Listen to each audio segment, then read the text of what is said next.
boring book in France. It's like just terrible when you feel it going quicksand, plugging away. And then I was in a flat next to my mum because my mum had, I don't know why she'd been annoying, and I'd gone to get a flat next to her. She lived in the south of France. And when I went round to see her, she said, "I've got something to tell you."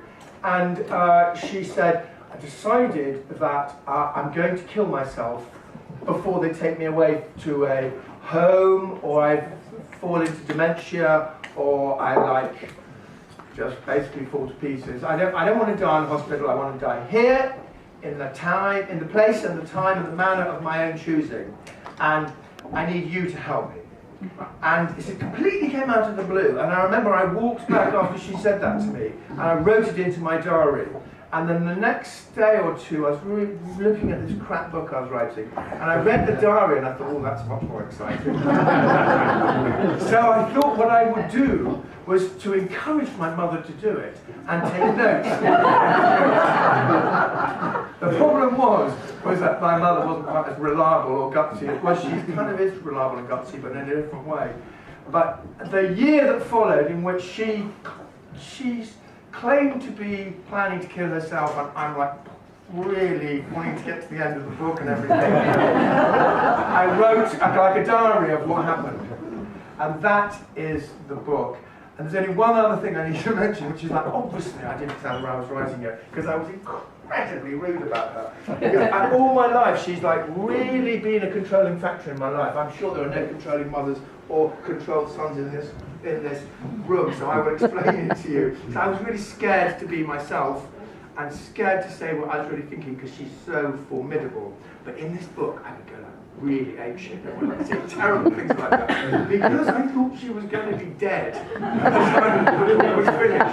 The whole thing was predicated on the fact I would show it to her when she was dead or when she had dementia. But unfortunately, she found out about it before she died and demanded to see it. And any hope that I had that her brain would be melting. She's sharper than me, it's terrible. Wait, it's not a big call, but she is. And she found out about the book and was extremely angry with me for writing the book, but was so vain that she decided to let me publish it. And she threatened to sue you, though, didn't she? She did threaten to sue me. She did threaten to sue me. And that is really the story of the book. Right. Is she still alive? Yeah, it's a very good question. And actually, I thought it would be so much better if I didn't tell her the answer. But every interviewer said, "Guy, unless we tell them that she's alive, I'm not doing this interview with you because it's creepy." And I say, fortunately, she's very much alive, and actually, this whole process of the book has totally vitalised her. She was beginning to slip off. Revivified her. She's risen totally, and she has like when she realised I was going to, I said I'm going to do a little bit in the newspaper. So ignore it, Mummy. You don't have to read it. She like, gets hold of it. She rings up a journalist. She goes, "Hello, I'm his mother." Absolutely true. And I'm gonna, and she's, and the PR woman says, she says, "Your mother's like on the phone to all these people. It's like she really wants to do these interviews."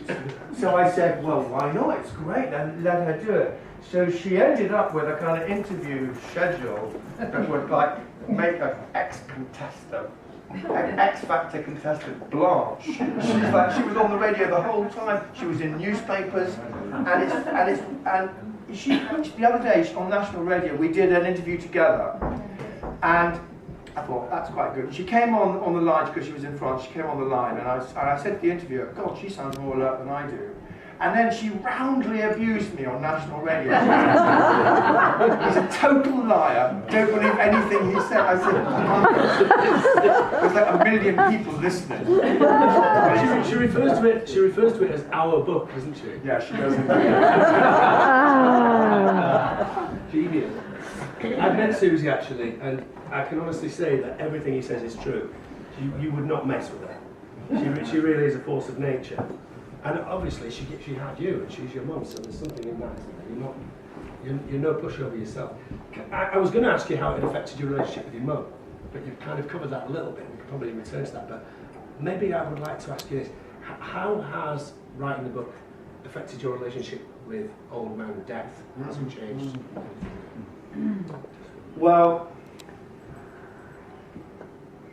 I've always thought that death was taken a bit too seriously. And I have been to a lot of funerals, and I have felt uneasy at the fact that I sort of want to giggle.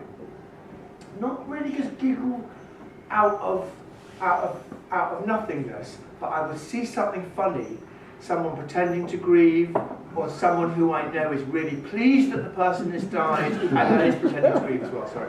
But it's something, and I will think, oh, I want to laugh about that, but it's like really forbidden.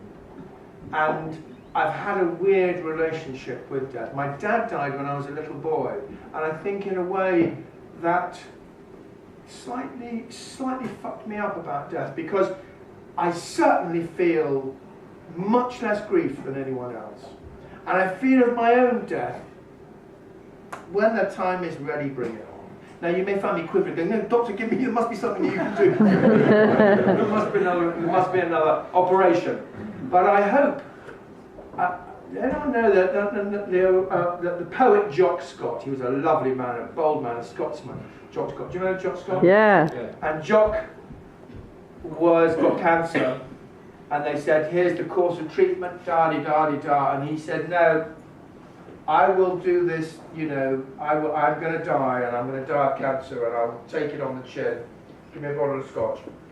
And I've always, although it's kind of bonkers, I've always had a sort of grudging admiration for that. And talking to my mother about her killing herself really did some weird kind of, you know, odd things about it with me. I mean, like emotional surgery of some kind. Yeah. Do you think that, because when I heard you on the radio, what really struck me as weird or odd was that you've written a humorous book, albeit about death, but that you would seem to be becoming a kind of a spokesperson for a certain aspect of euthanasia, and that must be a bit weird when you've written a humorous book to suddenly be, I mean, almost a pundit on about euthanasia. No kidding. It's one of you here, I can't see you, walked up to me and said, are you going to do away with me tonight? It's just because I was standing here.